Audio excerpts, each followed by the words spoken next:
When we go out to eat, we never agree on where to go. I want burgers. Pizza. Tacos it is. The one thing we do agree on is we all want unlimited high-speed data. That's why we switched to Metro PCS.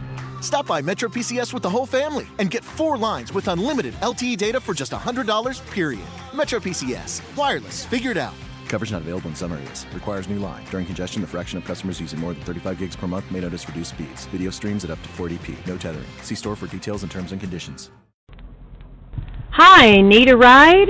Hop on in. I'm headed to Julia's Trucking Cafe. Come on, let's go.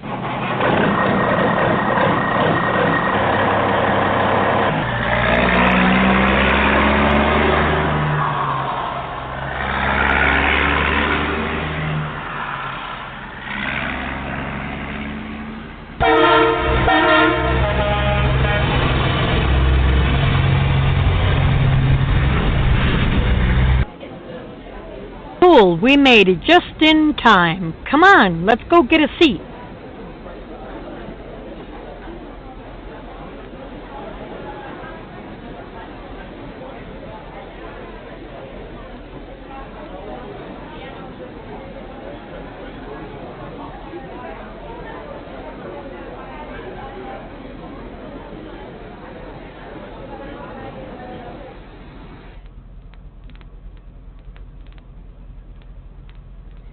Good evening, everybody. How is everybody doing this evening? Welcome to another episode of Julia's Trucking Cafe. I'm your host, Julia, and tonight I am very happy to announce that we have a special guest on the show. A lot of you may not know him. He's nobody popular or anything like that, but he's a trucker that I met out on the road for a little while. And Thunderbird, we'd like to welcome you to the show. Hello. Are you, so where exactly are you at this evening, Thunderbird? Ashland, Ohio, on Highway 30. And where are you happen to go? And you run out of Texas, don't you? Yeah, I'm headed back for Dallas. Okay. So I'm going to Tyler, Tyler, Texas. Oh, okay. That's where I'm going. And how long have you been driving? 30, 35 years. So you started out, as a young man driving truck? Mm-hmm. Oh, yeah. What kind of truck were you driving back in the day? Oh, when I first got it, it was a Transtor 2 International Cab over. It was a Transtor 2 International Transtor 247 is what it was. And you're kind of tall, aren't you? How tall are you? 6'3". Wasn't it kind of cramped being in a cab over and you're 6'3"? Cramp? Cramp ain't the word for it. It's like riding in a cracker box. Were those the kind back in the day with a doghouse in the middle where you had to climb over into the bunk? Yeah. And if you had to put your clothes, to change clothes, you had to lay down on the bed. There wasn't no stand up. The only thing it had was power steering. That was it. And you were lucky to have power steering back in those days, wasn't it? That was an option. That was a luxury. The rest of it, no. And what was the air conditioning? Like now, I'm in Alabama. I'm just south of Birmingham, Alabama, and I have to deliver in Louisiana in the morning. And it's a great 97 degrees here in Birmingham, Alabama. So what was the air conditioning like back in those days in a cab over? Roll the window down and open the wings at 55 to 60 mile an hour if you can get away with it. And you got all the bugs, and you got all the carbs in the air inside the truck with you. And now you were running twin sticks, and a lot of the new drivers wouldn't even know what twin sticks are. Can you describe what twin sticks are? Oh, that was the KW. That was the first one that I tried to drive when I was about 16. Twin sticks is 2 sticks to the floor. It's usually a 5 and a 3, a 5 and a 4, 6 and a 4. The 4 is the second gear shift, which is a Browning behind the main transmission, and you stick your arm through the steering wheel and shift gears at both times. And you had Armstrong power steering and all that back then. No air conditioners, and you could sit in the driver's seat, just reach over and virtually roll the window down on the passenger side without leaning no more than about maybe 6 to 8 inches. Right. But the two sticks was just that. You shifted both of them at the same time. And right. If you miss one or hang it up, then you pull over to the side of the road and you start it all over again. I remember those days, and I didn't even. That's one transmission I haven't drove is twin sticks. But when I was first learning, I had a cab over Peterbilt with a short 8-speed short stick on it, and there again a doghouse. And many a time you'd miss a gear and have to pull over on the side of the road and start all over again when I first started out here. And we won't say how long ago that was. I've said that in previous episodes. I want to remind everybody that this week, Tuesday, Wednesday, and Thursday, is the Blitz. And the Blitz, what we call, us old-timers are called the Blitz. The big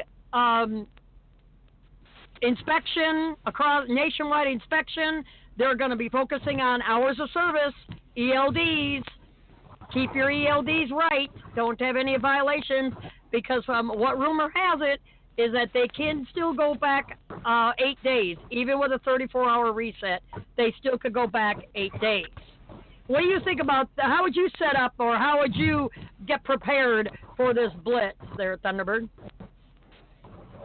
Well, I'd make sure that I had all my hours down right, even though it's not paper anymore like it was back in our day.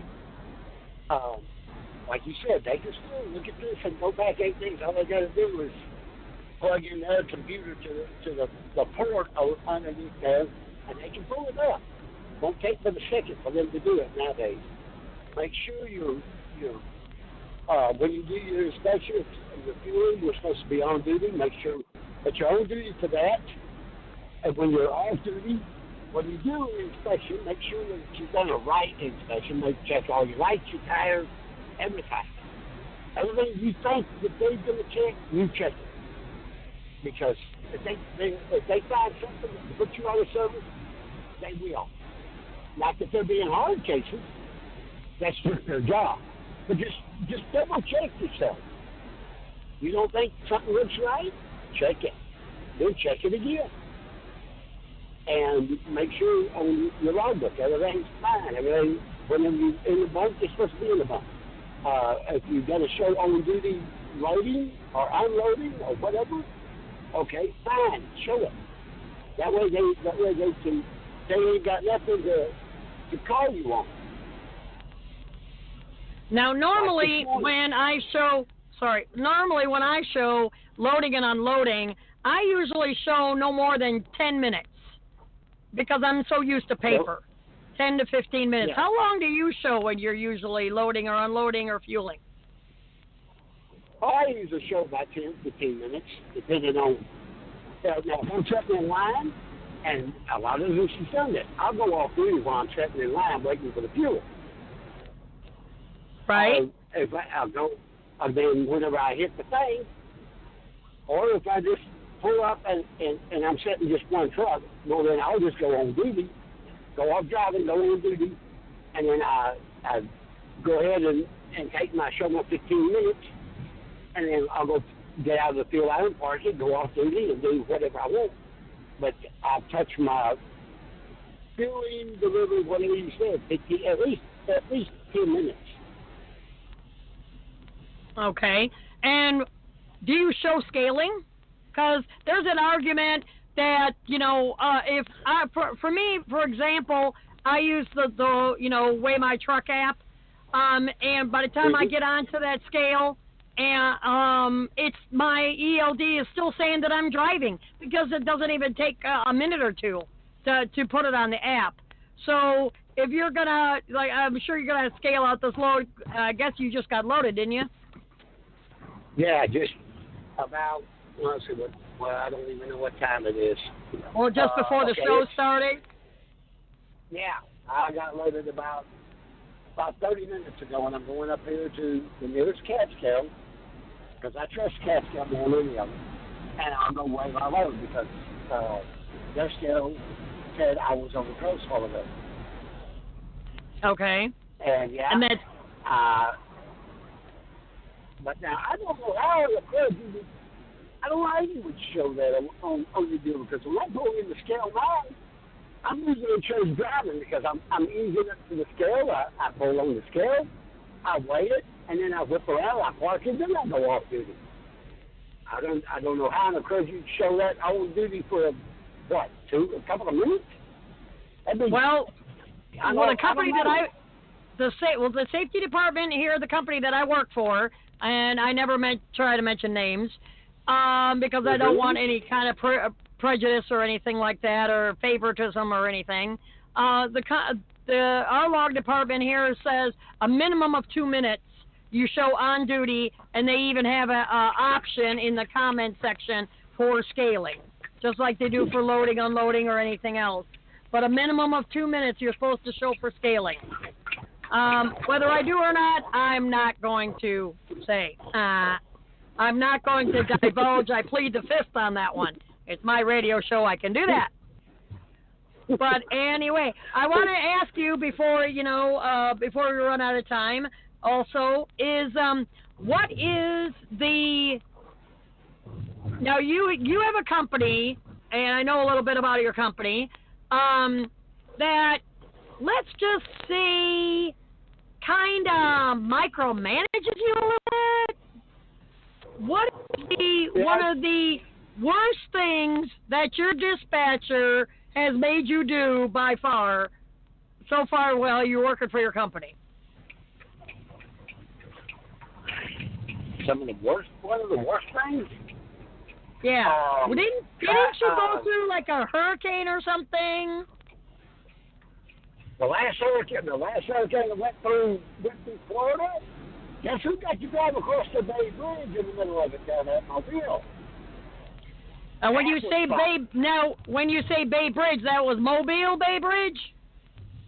Oh, yeah. And there ain't nothing out there but you and the ocean and the wind at 90 miles an hour.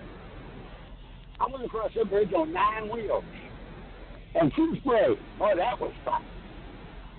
And they're worrying about the wind in Nebraska and Wyoming. Wait till you go through a hurricane. Yeah, wait till you drive through one of them. Now, you did not. Now, everybody would probably be critics. Everybody's a critic out there, and they would say, "Why did you go? Why did you not turn down the load? Why did you go through that?" Well, now you have to clarify. How come you ended up in the middle of a hurricane? Okay. When I left Texas with the load, clarify, when they have, they call it force dispatch. They give you a load, you got to go. That's force dispatch. Force dispatch? Apologize. Yeah. That's what that's called.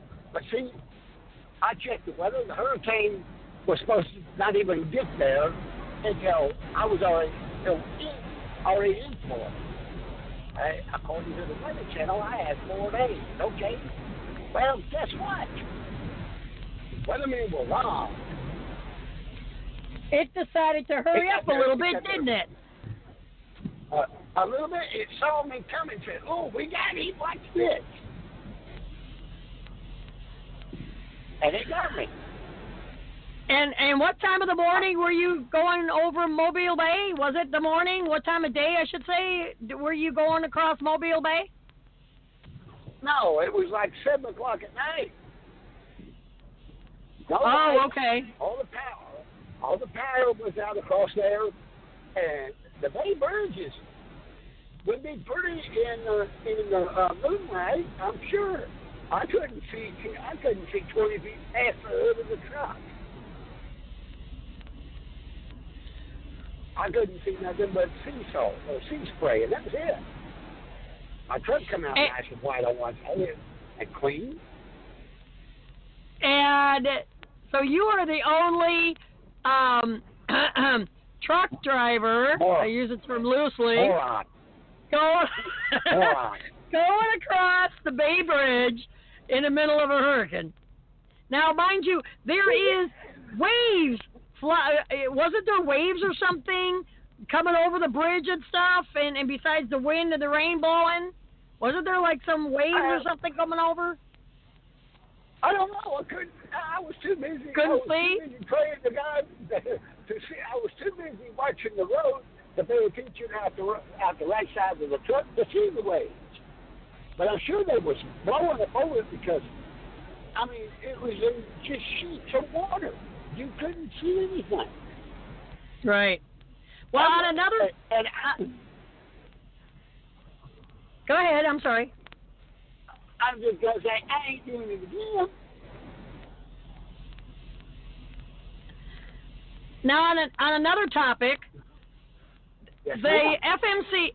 FMCSA, the Federal Motor Carrier Association, has published what they call, quote unquote, a clarification of the personal conveyance, or PCN, where if you are at a shipper or receiver and you run out of time, they are now allowing you to PC to a safe haven, whether it's Walmart, truck stop, what have you, and use that as personal conveyance. And it doesn't matter if you were laden under a load or not, or if you're empty. Now, previous to that, it was in the rules that you could only be unloaded, or bobtailing, and some of the companies that I worked for in the past, you had to like go to Walmart and then come back and then go on duty and then start your trip. You had to come back to the place you started, where now with this clarification, my understanding is you don't have to. How do you feel? What do you feel about that? Well, I went over companies that they gave you personal conveyance. If you was at the terminal, say you was in, I don't know, where your terminal may be, anywhere from Bakersfield, California to New York. Wherever your terminal's at, and that's where you're at. You're off duty. You're taking a 34 or whatever. You need to go to town. You can put it on personal conveyance, and you could go to town as long as you wasn't going halfway home. And they were fine with it, but you had to come right back to the yard. But you had to be bobtailing. You couldn't be under a load or dispatched on a load or anything. You had to go straight and come back. Now, right? If you're out of hours and you, like some businesses need both in, you get unloaded. And I won't mention no names, but one place is real famous for it. You get loaded or empty or whatever. You're not allowed to sit on their property. Well, if you're out of hours, you can't go anywhere, and they have a fit about it. But now with this personal conveyance, say the nearest truck stops 30 minutes away, or maybe even 45. I'm empty. I'm out of hours. I'm so out of hours it ain't funny. But now with this personal conveyance, I think it's a good idea. That means even though I'm out of hours, if a company where I'm unloading or loading, whatever, says I can't sit on their property, I can go down to the truck stop. And it's not counting against my time. It's not counting against me as a violation of nothing. That's the nearest place I'm allowed to go. Right. And that's the biggest thing, is that, and DOT, that's what we almost have to instruct. The DOT officers are supposed to keep up on these new rules or, clarifications and that kind of thing, because now FMCSA is what they call federal. It is a federal organization, but it's an agency, so it's not into law. Agency can only write rules.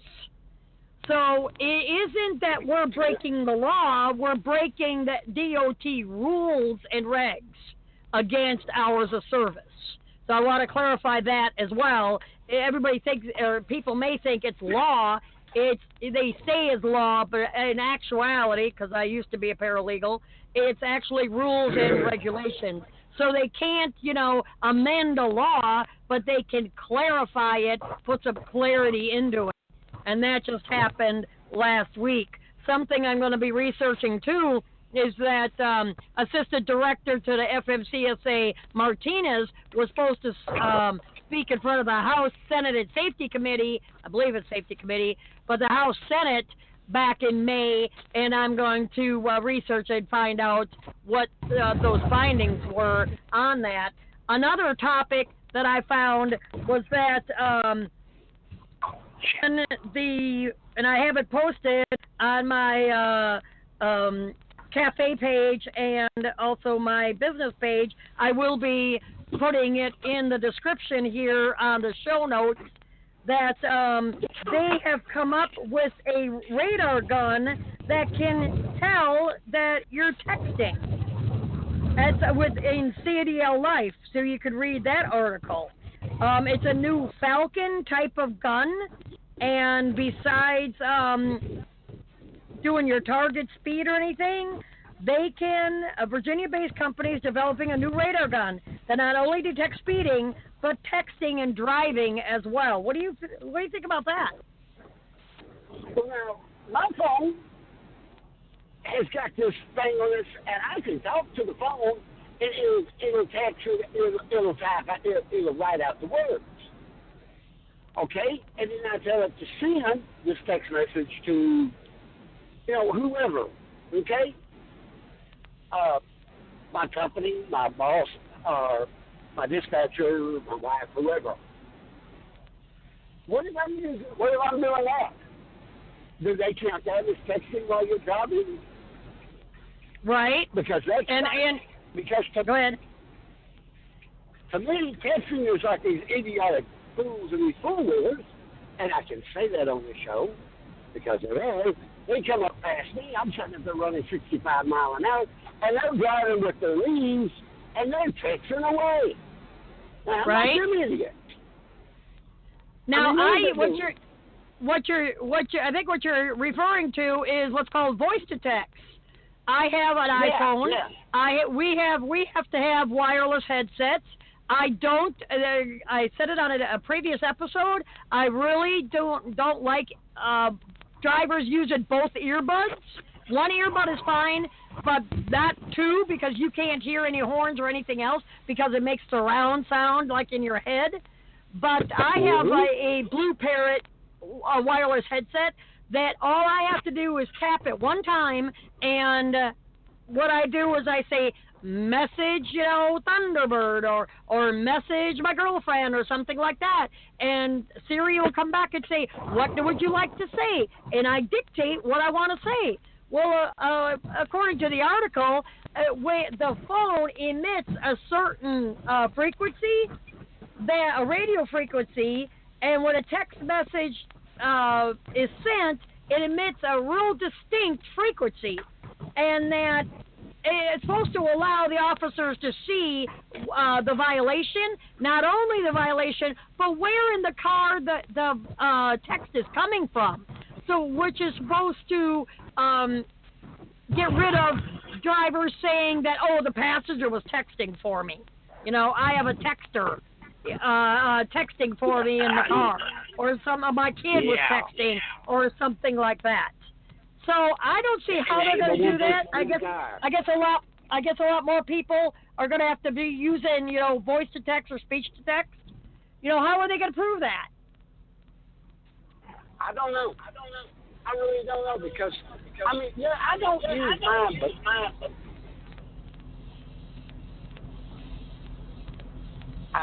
there is an app for a cat scale, right? Yes. Yes, there is. All right. Well, I'm coming up on that scale. We're going to go to a commercial break. If this show is sponsored by Julia's Virtual Assistant Service, if you need a transcript of your podcast, contact Julia's Virtual Assistant Service by visiting juliasvaservice.com. That's Julia's V is in Victor, A is in Apple, service.com. They do fast turnaround. They could make a nice report cover for you, make it, page number it. They do verbatim transcription for a reasonable price. I really am glad that I found this service. Very professional quality, quick turnaround time. They're, again, reasonable rates. So go ahead and stop by juliasvaservice.com. That's juliasvaservice.com for your transcripts needs for your podcast. And we would like to thank Jim also for contacting us about the gun and sharing that CDL life. We would like to thank Thunderbird for being on the show this afternoon. It was great to hear from him. I'm so glad he took time out of his day to go ahead and join us on the show. And we will see you all next week. Please leave a comment, or if you have any questions, don't forget to like us on Facebook, join our Julia's Trucking Cafe Regulars discussion group, follow us on Twitter, and before I forget, we have a big announcement. The announcement is that we now have a YouTube channel. You can find us on YouTube at Julia's Trucking Cafe when you do a search. That's Julia's Trucking Cafe on YouTube, and I post all of the podcasts on YouTube now, so it's a lot easier for everybody to find. So we have Facebook, we have iTunes, we are on Twitter, we now have YouTube, Spreaker, so we could find us in a variety of ways. I'd like to thank all my listeners for making our show a really, really great show, and thank you so much for your patience. I am sorry I haven't been on the air for a little while. I had some family stuff going on that I needed to deal with, along with some repairs on my truck. So thank you again, but I'm back, and I will be, in the future, I'm going to still be.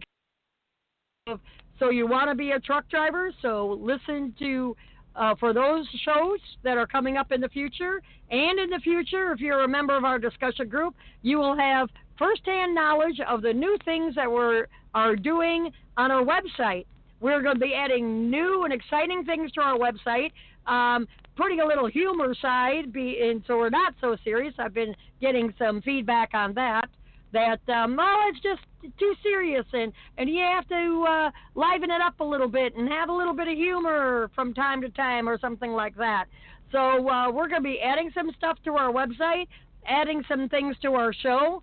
I want to say that we have over 700 organic listeners. I've only started the show in January, and been passing out business card. If you see me in the truck stop, you'll see the truck in the truck stop, and come up, say hi. Come up if you like the show. Let me know. I enjoy the feedback. I'm always trying to improve the show. I'm always looking for listeners. I'm always looking for guests to be on the show. If you would like to be a guest on the show, feel free to leave me a message. Feel free to contact me. We can talk about a variety of topics, but all about the trucking industry. So thank you again, all of my great listeners. Again, you can follow us on Facebook, like us on Facebook, follow us on Twitter. Don't forget to be a member of our discussion group, Julia's Trucking Cafe Regulars. And there again, I'm trying to keep it like a cafe, like the old school, where we used to walk in and sit down and everybody talk and everybody listen to each other about the good days, about our topics, about, this new radar gun, about the personal conveyance rules, about the Blitz, what happened to them on the Blitz and everything. So good luck out there. Everybody be safe. Everybody be careful. Treat your officer with respect on the Blitz this weekend. Don't come up with an attitude. Take off your flip-flops. Wear shoes. Be presentable. Be clean. Clean off your dash. Make the truck look presentable. Get the crap out of your passenger seat. Keep the truck washed. Keep the trailer washed, because this way they won't see any grease or anything that you may have, or oil or whatever, that may be a little bit of a leak or anything. You don't want that. So if you have a clean truck, you have a clean vehicle, you're clean, wear your seatbelt, you should pass with no problem at all. Again, thank you for listening, and be safe out there, and until next time.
When we go out to eat, we never agree on where to go. I want burgers. Pizza. Tacos it is. The one thing we do agree on is we all want unlimited high-speed data. That's why we switched to Metro PCS.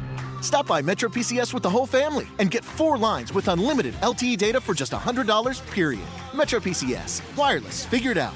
Coverage not available in some areas. Requires new line. During congestion, the fraction of customers using more than 35 gigs per month may notice reduced speeds. Video streams at up to 480p. No tethering. See store for details and terms and conditions.